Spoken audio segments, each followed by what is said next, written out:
All right. Hi, everyone. Thank you for joining us today. My name is Samantha. I go by she or her pronouns, and I'm pleased to be your host for today's nursing session as part of Ryerson's virtual open house, which is taking place from November 9th to the 13th and 16th to the 20th. There are many sessions taking place across these 2 weeks. We encourage you to visit our website and register for any other sessions that may interest you. To start, I would like to take a moment to acknowledge the land. Ryerson and Toronto are in the Dish with One Spoon territory. The Dish with One Spoon is a treaty between the Anishinaabe, Mississaugas, and Haudenosaunee that bound them to share the territory and protect the land. Subsequent Indigenous nations and peoples, Europeans, and all newcomers have been invited into this treaty in the spirit of peace, friendship, and respect. And to me, the land acknowledgement is a reminder of our need to amplify more Indigenous voices, as well as the work that continually needs to be done towards truth and reconciliation with Indigenous peoples in Canada. Now, Ryerson has shifted to an essential services model to help prevent the spread of the COVID-19 pandemic. We have put together a series of virtual sessions in order to share information and to connect with you. Ryerson is working diligently to provide students with fulsome experiences while maintaining the health and safety of our community. I want to share a few Zoom housekeeping tips before we get started. We encourage you to ask questions. We have many faculty and staff members on hand to answer any questions that you might have. So to ask questions, simply hover your cursor over the Q&A pod at the bottom of your Zoom window, click the Q&A pod to launch the window, and type your questions throughout the presentation. If you're having any audio or video issues, feel free to flag it in the Q&A box, and one of our staff members will try and help you through it. You may rearrange your screen in any way that suits you best, and please note that rearranging your screen does not impact the way that others are viewing this presentation. This presentation will be closed captioned to ensure accessibility. So if you require accessibility, all you have to do is hover your cursor at the bottom of the screen to click that. Also note that the majority of our virtual open house sessions will be recorded and on the Ryerson website later on. We would love to know who's joining us, so I'm going to quickly launch a poll where you can let us know exactly who you are and where you are joining us from and how you are looking at applying to Ryerson. So perhaps you're a prospective student applying for fall of 2021. Maybe you are a prospective student applying in the future. Perhaps you are a university or college transfer student, a parent or a guardian, or maybe you are a teacher or a counselor interested in more information about nursing.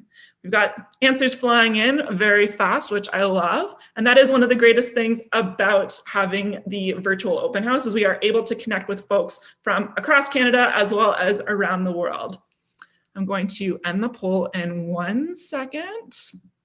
Okay, let's share those results. Wow, 84 of you, or 84% I should say, of you are looking at applying for fall of 2021. That's great. We also have a few folks who are interested in potentially applying in the future, some transfer students, some parents. No matter what status you are, we welcome you to our virtual open house and we encourage you to ask questions. I am going to stop that there, and I don't want to take up any more time. I'd love to introduce our amazing panelists. So it is Danielle, Daria, and Susanna from our nursing program who will get us started. So over to you two, or to you three, sorry.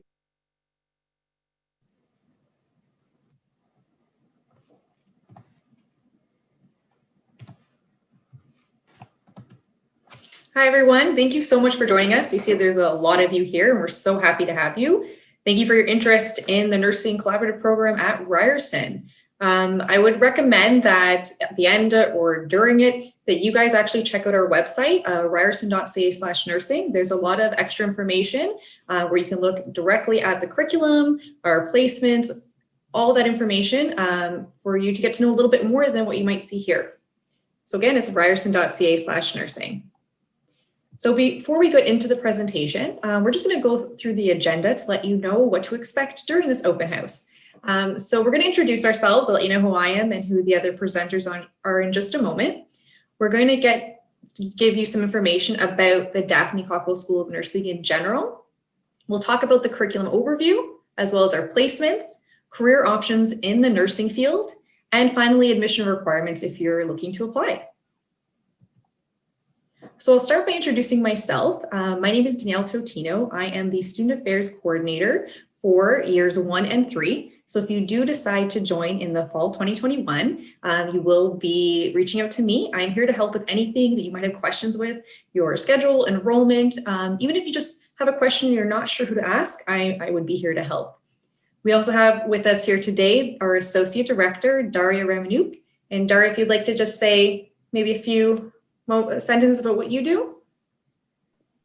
Hello, everyone. Welcome. I'm so glad that you joined us this afternoon for the open house to learn a little bit more about the school and our collaborative nursing program.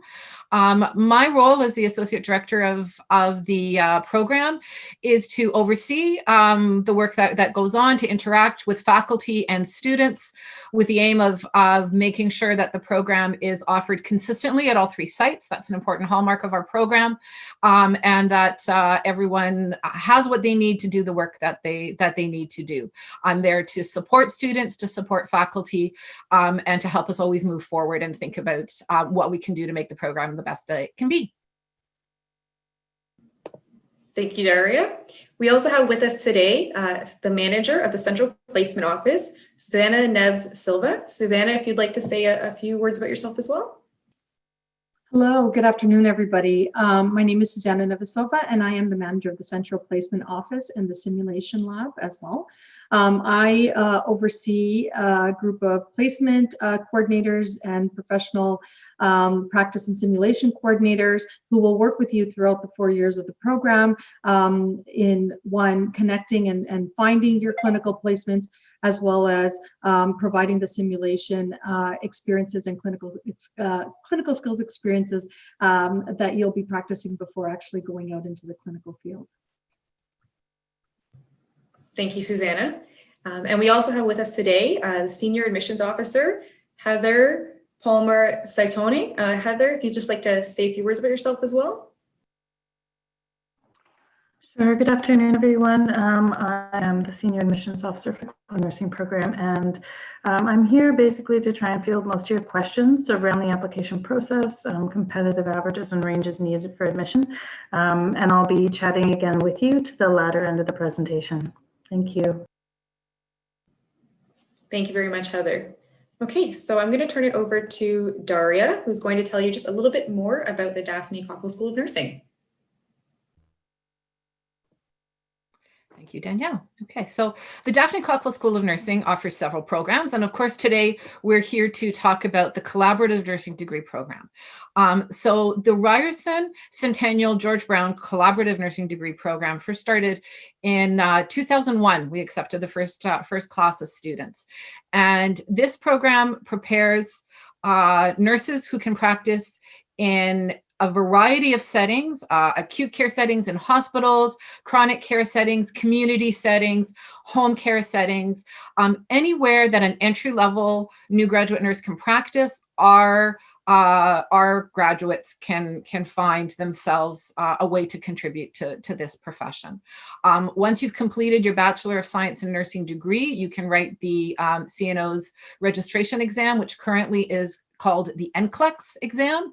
And once you've successfully completed that, you can register as a nurse to practice in Ontario and other provinces as well.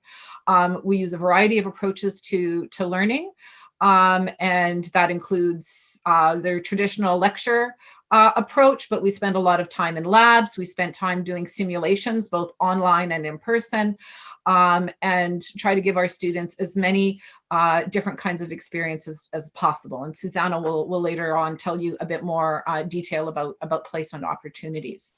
I want to tell you a bit about the collaborative nursing program in terms of how it works.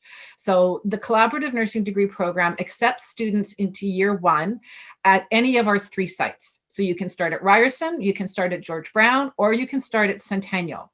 Wherever you start, you will get the exact same program. Across sites, we offer the same courses using the same course syllabi. All students at all sites can complete the same assignments, the same exams. Exams are held on the same day. The professors who teach those courses at all 3 sites come together to form a teaching team for each course, and they work together to develop the course syllabi, the assignments, the exams and all that. That's one thing that makes our collaborative program different from a lot of other collaborative programs. It's not, the college and the university are not separate. We work together. So in our collaborative program, you can complete years 1 and 2 at any of the 3 sites. And after year 2, students from the college sites all move to Ryerson for their theoretical courses. College site students continue to have college faculty for their clinical placement supervision. So you always do have a bit of a connection to the place where you started out, but you do your theoretical courses at Ryerson. So that's how the collaborative program works overall. And Danielle, I think we can move on to the next slide. Okay, so this is a bit of an overview of the curriculum, and then I'll go into some depth about first year. So when you come into the nursing program, we want you to think about the concept of health, and we want you to think about who you are as a person and the person that you are bringing into this profession. To be able to provide care for other people, you first really have to have a good sense of who you are and what you come with, how you came to be the person that you are, all the things that influence that. So in the very beginning of the program, in this first year, you learn about what the role of the nurse is. You think about how you fit into that. You start developing some of the foundational skills that you'll need in order to provide nursing care. In year 2, you start to think about the clients that you're working with and start to have experiences in inpatient settings with clients who are acute and chronically ill. You start to think about the implications of end-of-life care. And you're also introduced to the concept of nursing research and thinking about how you will use nursing research to improve the practice that you give, the care that you give, and ensure that your practice is always up to date and current. In year 3, we move to a focus on working in the community and the concepts of primary care. We look at, you start to spend a bit more time focusing on maternal child care, so looking after mothers and new babies, families overall, looking at children, how they grow, what they need to be healthy, how you can help them when they're ill. And we also zero in on mental health as well in year 3. Mental health is really not a specialty anymore. Wherever you might find yourself working in nursing, you could encounter individuals who are facing mental health challenges. So it's important that all nurses learn some of the basic concepts of caring for people with mental health challenges so that everyone is prepared to provide that care going forward. In year 4, your final year, it's time to start putting it all together and really preparing yourself to be a professional in the clinical setting, whichever setting you may find yourself in. So you're working by this point in time, you're starting to work much more independently. You will be in a clinical setting with a preceptor. So you will be part of the healthcare team in whatever setting that you're in, and learning about what the nurse's role is as a professional within the healthcare setting, and being a part of that healthcare team, the working with other healthcare professionals, and really starting to identify what your role within that interprofessional team is. Leadership is a big part of the program overall, and it really comes into focus in year 4. As a program, we firmly believe that all nurses are leaders. You don't have to be a manager or a teacher to be a leader. The nurse at the bedside who is providing excellent care is showing leadership, as that nurse is a role model for the nurses around him or her. So it's really important that nurses right from the beginning see themselves as leaders and move forward in that way. And now we'll talk a bit more about year 1. We'll go into some details so you know what to expect. I will say that a nursing program is not a light program. Nursing programs require you to learn a great deal of knowledge. and the courses are heavy. So I'm not gonna sugarcoat it in any way. If you have friends who are in other programs, and I won't name any because I don't want to, make specific comparisons, but you may find that your old friends from high school doing other programs just aren't as crazy busy as you are. But that's because you're in a professional program and you are taking courses that are designed to help you meet the College of Nurses of Ontario's entry to practice competencies. And that is our responsibility as a school to make sure that you meet those competencies by the end of 4th year.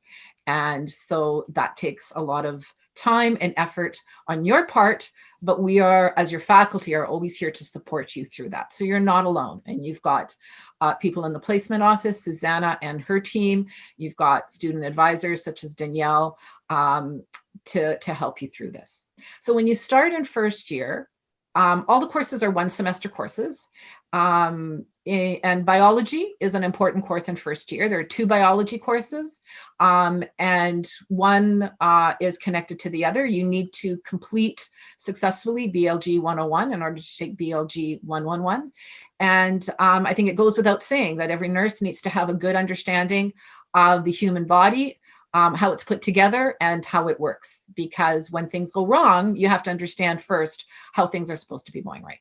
So that biology course and understanding anatomy and physiology is an absolutely essential baseline for nurses. In the fall semester, you'll focus on communication. And we look at communication very broadly in this course. We look at what you might first think of as communication in terms of talking to other people, taking a health history, communicating with somebody who's experiencing some anxiety or other difficulties. But we also look at scholarly communication. Nurses need to be able to express themselves through the written word. And this course gives you the foundation to develop those skills that you will then continue to develop through 4th year. Nurses have to be able to communicate to people in other healthcare professions, and that scholarly writing is essential for that. So that's introduced in NSC 101. In Foundations for Nursing Practice, you start to develop hands-on skills that you will need in practically any nursing situation. In practically any nursing situation. This course focuses very much on helping people with their activities of daily living. When illness strikes, people are often left unable to do some of the most basic things that they've always done for themselves. They need help to eat. They may need help to go to the bathroom or help to wash themselves and for moving. So that's what this course focuses on, to get you that assistance, to prepare you to provide that assistance to clients in the clinical setting. PPN 101 is your first professional practice and nursing course. And there are PPN courses in every semester of the program. And what these courses do is they take various concepts from nursing, as well as other areas such as sociology, psychology, philosophy, and helps you to see how those concepts and those theoretical perspectives affect your nursing practice.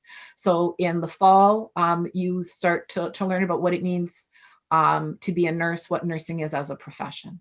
And you will also take Psych 102, an introduction to psychology, also an important basic area of knowledge for nursing practice. In the winter semester, you'll complete your second biology course, and you're introduced to health assessment. So all those skills in the slide up there, we see somebody looks like they're preparing to take a blood pressure, and many other health assessment skills. This is your first of 2 health assessment courses that you take in 1st year. And it has a very important lab component, as does NSC 111. I forgot to say that. For both NSC 111 and NSC 103, you will have nursing labs where you will come into our amazing lab space in the Daphne Cockrell Complex, where you will be able to practice your skills before moving them to the clinical setting. Clinical Practice 1 is your clinical experience course in 1st year, and it gives you the opportunity to spend time in the clinical setting using the skills that you have developed and are continuing to develop through your health assessment course in the care of individuals.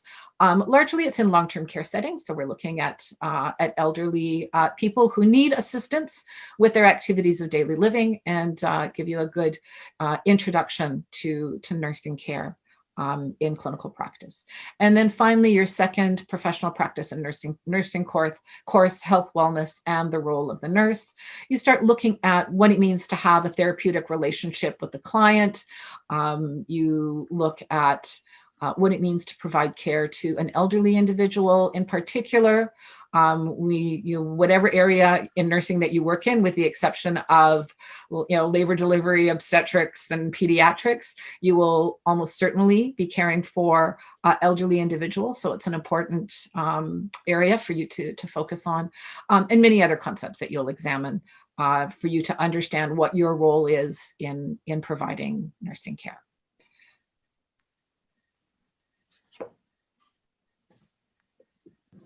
Thank you, Daria. I just wanted to let you guys know of some resources available. So as Daria had mentioned, you might find that your workload might be a little bit more than some of your peers in some other programs at some other institutions. But rest assured, Ryerson does have a lot of resources available for you. So these can be in the forms of workshops, writing skills, tri-mentoring programs, orientation, and especially as a first-year student, we ensure that there are places for you to turn to if you need extra help. And again, I'm always here, I'd like to mention as well, I'm very open to getting emails, virtual meetings if need be, or in-person meetings, hopefully in the future, where we can discuss any questions or concerns that you might have. So just be aware that we have a number of resources and we want to ensure that you take advantage of those. And I'm going to turn it over to Susanna, who's going to talk to us a little bit more about clinical placements. Hello. So Daria alluded to a little bit about clinical placements, but as part of the undergraduate program, you'll be expected to attend clinical placements, and we offer them at a number of healthcare and non-healthcare agencies. And placements, are typically arranged in either hospitals, long-term care homes, schools, community and home and community care health agencies, and many others. The placements are really chosen to support students to meet their course objectives of the particular year of the program that they're in. So these placements are really located across the GTA, and while we endeavor to keep students within your home geography while you're at university, there may also be a need to travel. In the final year, students do have the option to explore international, out of province, and potentially even placements in more rural areas in the province of Ontario. And that would be really for the consolidation placement, which is the final placement that you complete prior to graduation. And of course, we'll give you more information on that, closer to that time. But the exciting part is that within this program, right from, as Daria just mentioned, right from the winter semester in your first year, we thrive to get you a placement, and that carries over to throughout the four years of the program. Danielle, do you want to just move to the next slide? In conjunction to clinical placements, students have an opportunity to also work in our state-of-the-art labs, which we're very proud of. And this is where you'll come in to explore or be exposed, if you will, to really simulated scenarios and your clinical skills, and which include interacting with actors, with mannequins that speak to you, that breathe, that do all these really cool and amazing things. And the labs are really a safe zone that we're providing for every student to practice skills that are taught in class prior to heading out to your clinical placement, to really start to develop that level of confidence that each student needs to be successful in placement. And so, of course, just as Daria mentioned, every year has a specific objective that we're trying, that we hope that students meet. And all these simulation scenarios, clinical skills that you'll do in the labs, as well as your clinical placement, will really meet those key objectives of that specific year. Daria?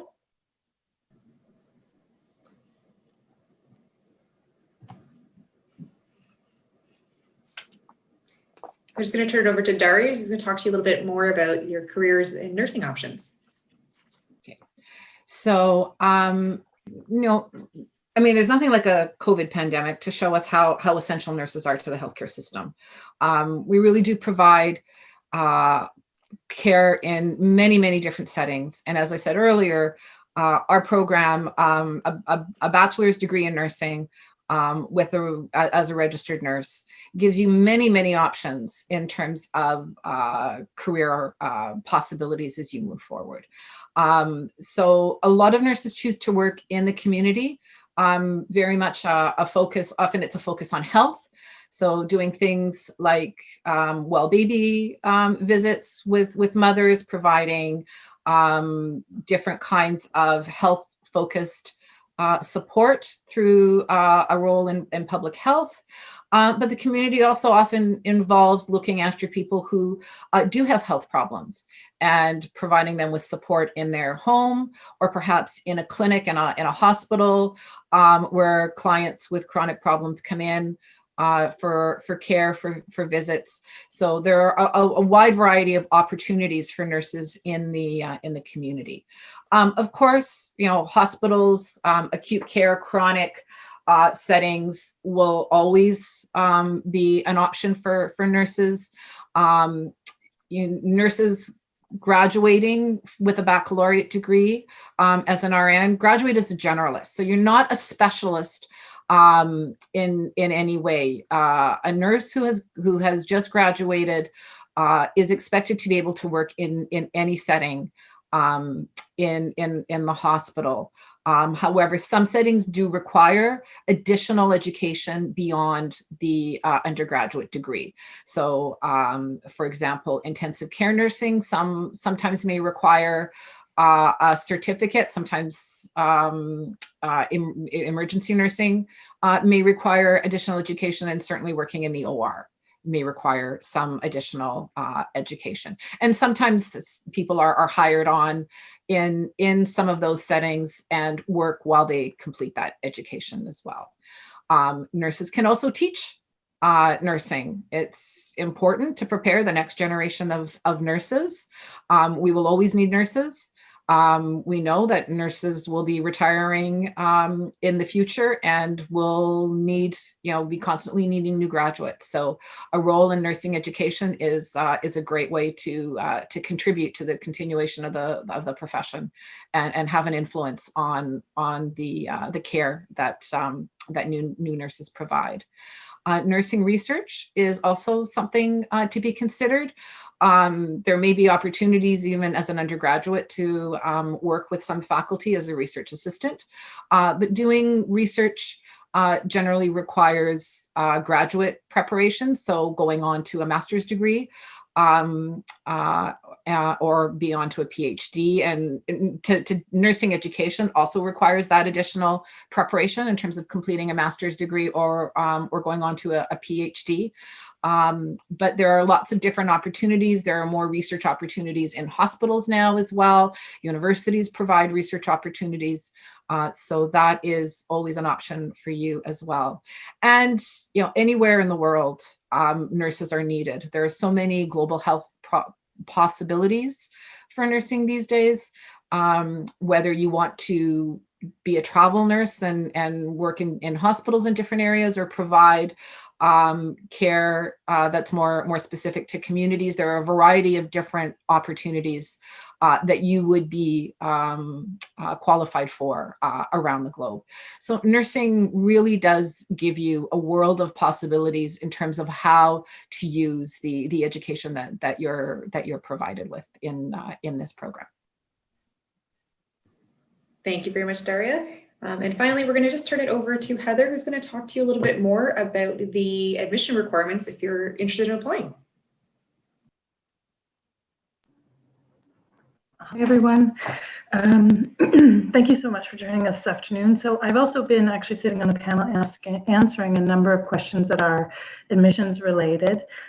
So let's get into it. So now that you've decided that Ryerson Nursing, or the collaborative nursing program is your calling, the following is needed for admission to this program. If you are a current high school student, we will be reviewing your application, looking to see that you are registered in or have completed ENG4U, a chemistry SCH4U, so grade 12 chemistry as well as grade 12 biology, SBI4U, and a grade 11 or grade 12U mathematics course. You can see here on the slide, we've actually indicated the grade ranges needed depending on which side of the program you apply to. So for Ryerson, and this is based on fall of 2020, we were issuing conditional offers of admission to students who had presented interim averages in the mid-90s range, and for the college site, averages that were in the mid to high 80s range. So the reason for this difference is essentially volume of applications received. So the greater number of applications received generates greater competition for that program. That's the only real distinction between the three. So as Daria had mentioned, all three sites offer the same curriculum. It's the same program, the same tuition fees. The only difference really is location in years 1 and 2. If you're admitted to Centennial George Brown, you're attending a college for the first 2 years, and then you seamlessly transfer to Ryerson to complete your degree in years 3 and 4 and graduate from Ryerson. So let's talk also, if you're a current Ontario high school student, a little bit about the application process. So applications are actually now open for fall 2021. If you're a current high school student, you may not yet have received your PIN. Your guidance counselors will probably talk to you about what this process looks like, and they'll give you a code that will allow you to visit the OUAC website and apply. The OUAC application form allows for 3 program choices, and you can actually apply to all 3 sites through the OUAC. If you're looking to apply just to the colleges, OCAS, the OCAS application is an option for you as well. Through OCAS, you can apply to George Brown and Centennial.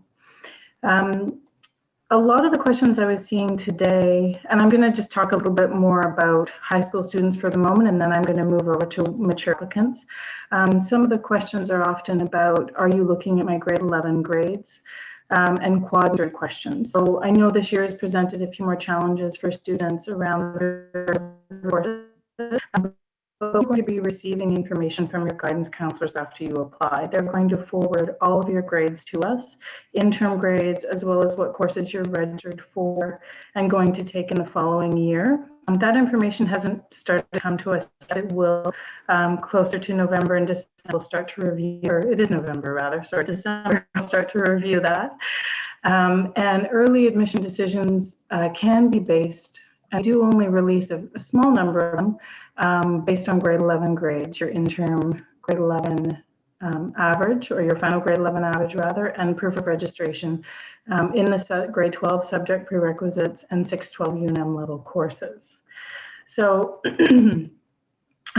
early offers come out around December, but the bulk of the offers are really going to be based on your grade 12 interim averages and proof of registration and subject requirements. And those decisions go out on a rolling basis, the bulk in February, January, and then ongoing. So as you complete courses or provide interim grades, your average changes. That information is shared with us by your guidance counselors, and it may better your chances for admission as you're applying yourselves and submitting your coursework and your final grades, and we're receiving that from your guidance counselors. So important to note also is that all offers of admission are conditional. So they're conditional on you achieving a specified average and final grades of 70% in each of the subject requirements. So it depends on the site your offer comes from. So if you apply to George Brown, for example, it would say you've been admitted conditional on achieving 70% in English, ENG4U, SCH for you, so that's chemistry grade 12, SBI for you, biology grade 12, and a grade 11 or a grade 12U mathematics course, and a specified final top 6 average. So that's what your conditional offer of admission would look like. And all Ontario high school students' offers are conditional because you are in the process of completing that grade 12 year. And then once your finals are submitted, we cover those conditions. For those of you, I did have a couple questions around concerns around meeting that minimum 70 or achieving those grades, or maybe you're struggling with one of your subject requirements. That's where summer school might come in, and you can apply for that. It's competitive. It's not a guarantee, but there is a link on our website for summer school requests, which will open up further into the spring. You know more about your grades.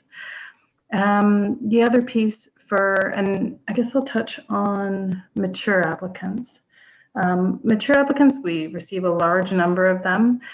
Your application will look a little different. You need to submit your secondary school studies and any post-secondary studies you've completed, and it's a holistic review. So we take into consideration your overall academic performance, but still look to see that you have those subject requirements in there of English, chemistry, biology, and a mathematics course. There's a lot of material. I'm so used to seeing faces and having hands raised to ask me questions at these events, but I know there's going to be a lot more pouring in. We're going to have a Q&A at the end, and I'll get back onto the Q&A panel to answer more of your specific questions.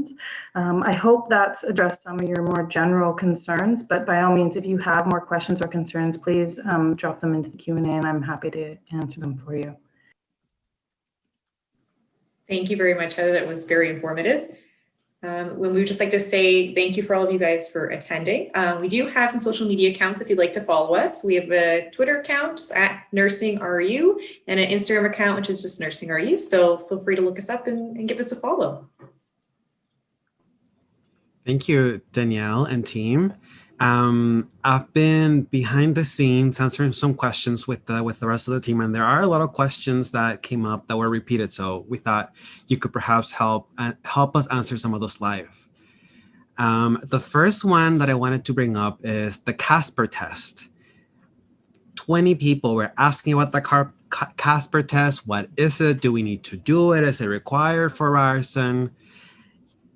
Tell us about this Casper Test, because until this moment, I thought Casper was a ghost from the 90s. So please tell us, what is this Casper Test that students are asking about?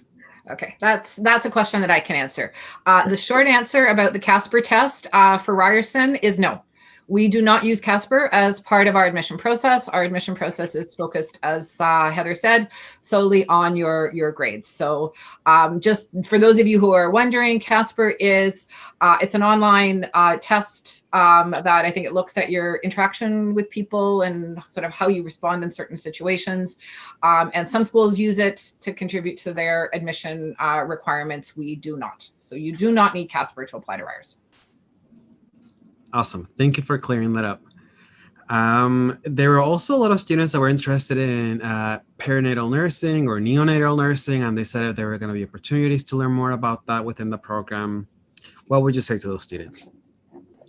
So as I said during the presentation, the program prepares you to be a nurse generalist. So perinatal nursing, which involves looking after women before, during their pregnancies, during labor and delivery, and then in the period right after that. That is part of a generalist nurse's competencies. So you could, after graduation, work in any of those areas. You may or may not have an actual hands-on experience in clinical placement in those areas. There are a wide variety of ways to get maternal child experience, but that would not affect your ability to work in that area after graduation, because any nurse graduating from a baccalaureate program meets the same entry to practice competencies, and our program will ensure that you have that. There are lots of different ways we use simulation, and some placement. There are lots of different ways to get those experiences. So you will be prepared for perinatal nursing in that way. Neonatal nursing is generally considered more of a specialty area. So for the most part, certainly we have had over the years students who get placements in neonatal intensive care units and such. And sometimes those students go on to work in those areas. Generally, to work in a neonatal intensive care unit, the preference is that a new graduate gain some experience in other areas first before moving into that area. But Susanna, I don't know if you want to speak a little bit about sort of fourth year and the potential for placements such as neonatal or perinatal and how all that works.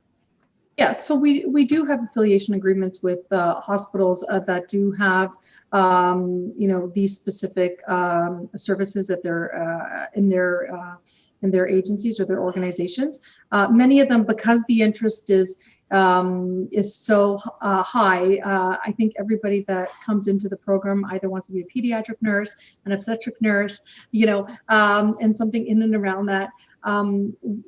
It garners a lot of interest, and we don't have those number of placements really within our catchment area to service all of those requests. And so the hospitals in and of themselves have actually created a process by which students have the opportunity to apply to those, and by expressing their interest, then they get interviewed.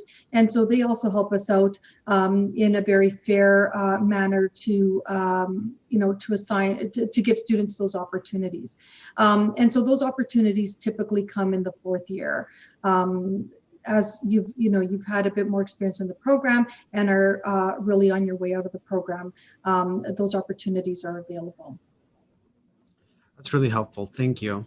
And I should also say that in addition to that, Daria did mention simulation. We actually just purchased a really cool mannequin that actually delivers a baby. So it's actually pretty high tech. And because we can't get all of those opportunities for all our students, if you don't get it in a placement, in a clinical placement area, you will most definitely get it within our labs. And that's something that's available to every student. Amazing. Thank you.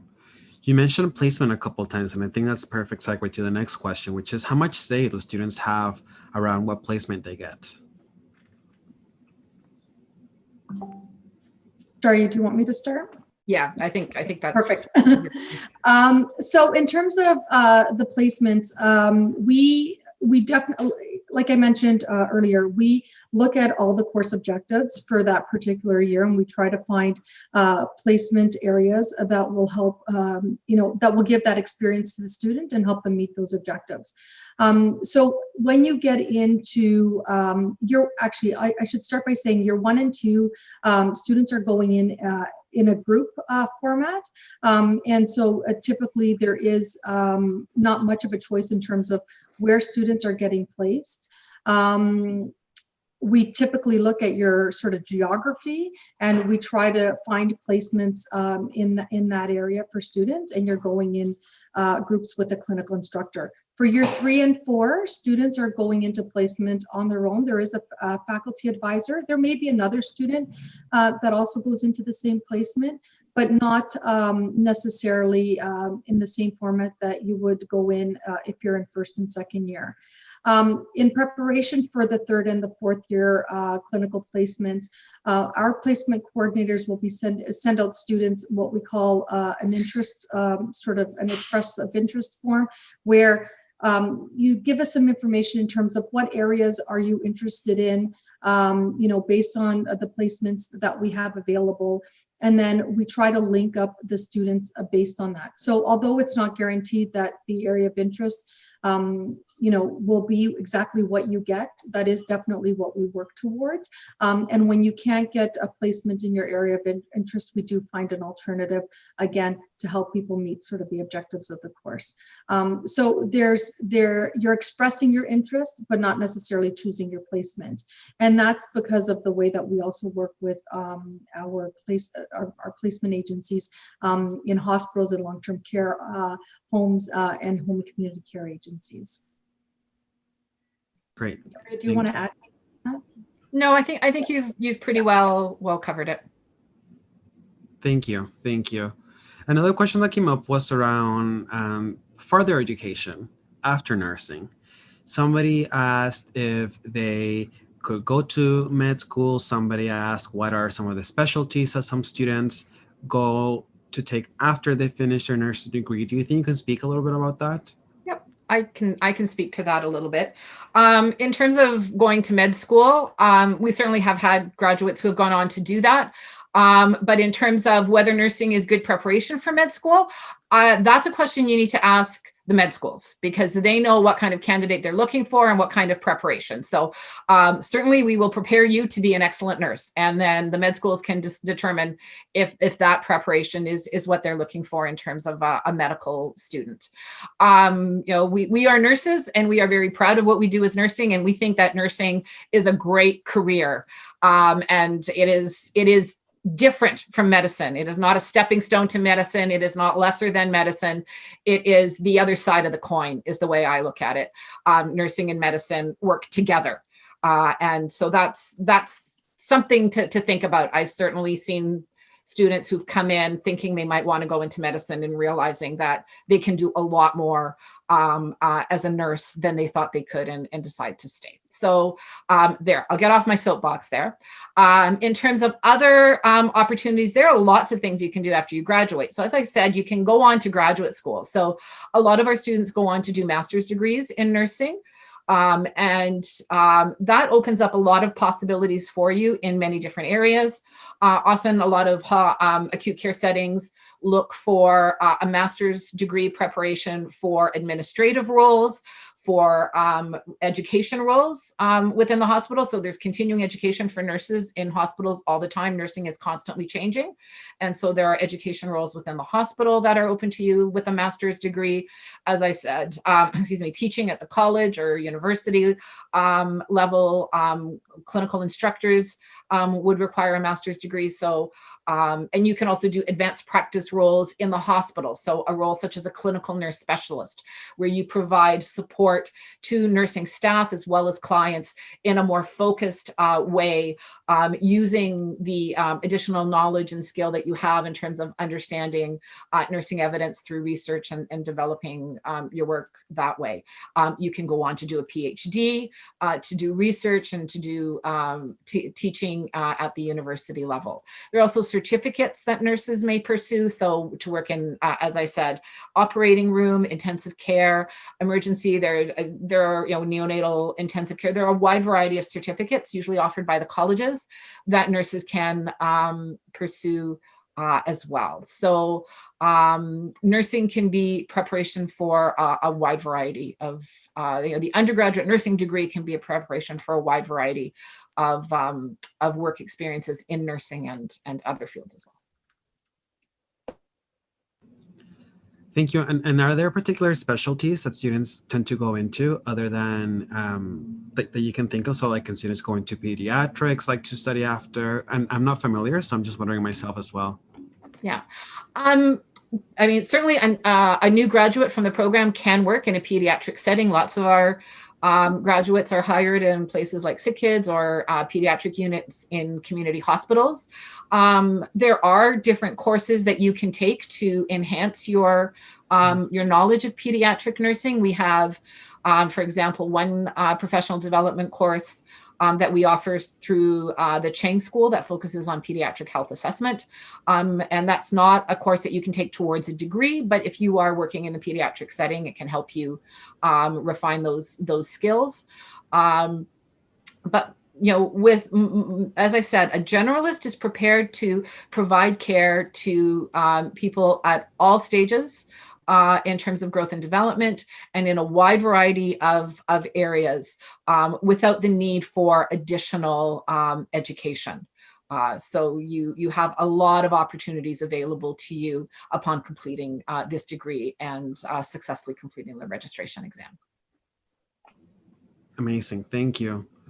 We have a student that is asking about the NCLEX. And I think they're asking about, do you have a sense of how many of our students in nursing pass? And if they don't pass, what happens then? Okay. Our students do pass the NCLEX. I don't have numbers off the top of my head. I didn't think to prepare that for today. So my apologies. I'll have to keep that in mind for the next open house. But we, the NCLEX isn't an easy exam. But we do take great steps to support our students in preparing for the NCLEX exam. Our fourth year is set up with specific milestones that students complete.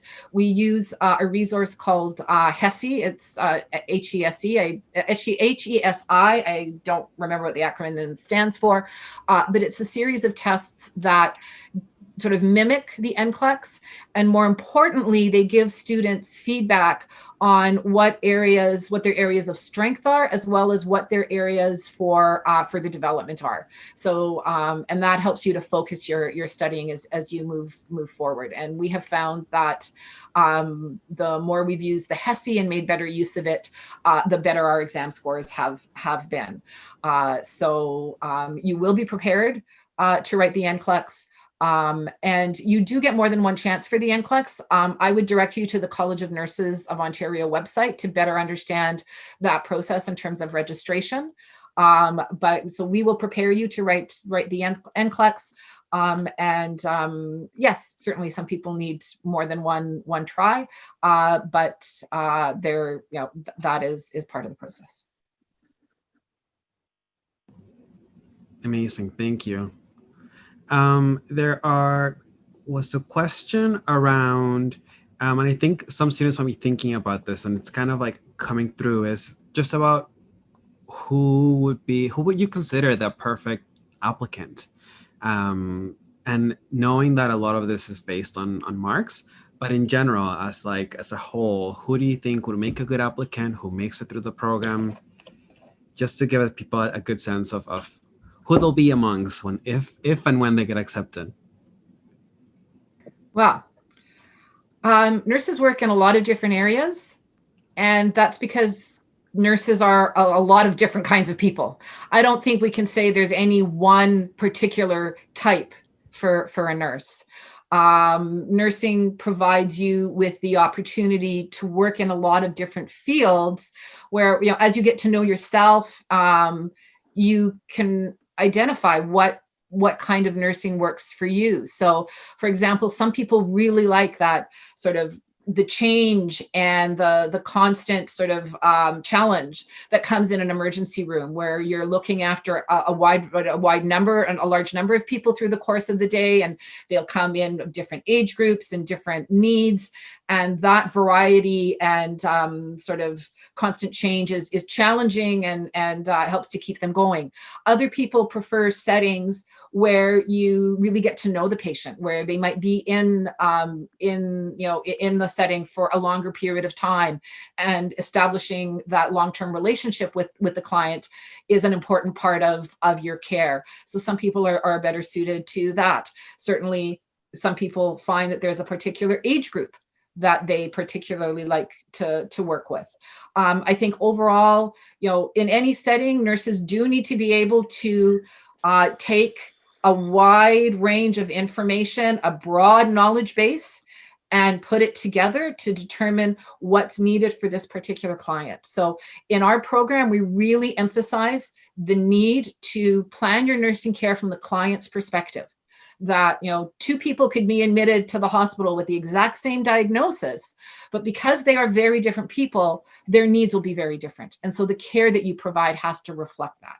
And so that's being able to do that is an important part of being a nurse. And there are certainly some characteristics that might make you more suited to be a nurse, but part of your professional development is to develop those characteristics. So, it's not that you have to come into the program with certain qualities. Those are things that you can develop. And as you figure out who you want to be as a nurse, you will grow in that way towards developing your professional self. We talk about personal self and professional self right from the fall semester of year one, and that noting that you are constantly growing as a person and developing as a professional nurse. So I don't know if that really answers your question, but I hope it gives you something to think about in that regard.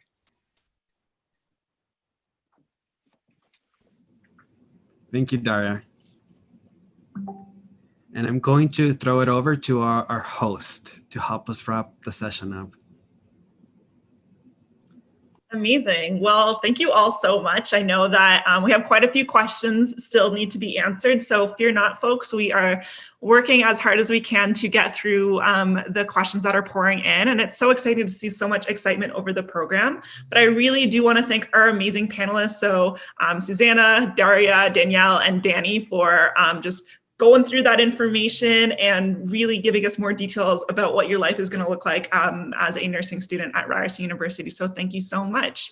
We are going to be turning off our cameras and our video, meaning you won't be able to see or hear us anymore. But as I mentioned, we are definitely still on the back end answering your questions. Hopefully you might be inclined to stop asking questions at the 3 o'clock mark, because we are still trying to hammer through the answers and get them in, and we want everyone's questions to be answered. I would encourage, if you still have some questions after this, to check out some of the resources we have. So the nursing website, the recruitment team holds presentations every week, multiple times a week. So if you go to our Ryerson at Home website, which is www.ryerson.ca/at-home, you can schedule an appointment with one of our recruiters to hear some more information. You can meet one of our current students to hear some more information. So tons of different resources to get those questions answered. But as I mentioned, we will be going through the Q&A to answer as many of these questions as we possibly can. We hope that you continue to stay safe, and we hope to see you at some of our future virtual open house sessions over the next week. Otherwise, thank you so much and take care, everyone.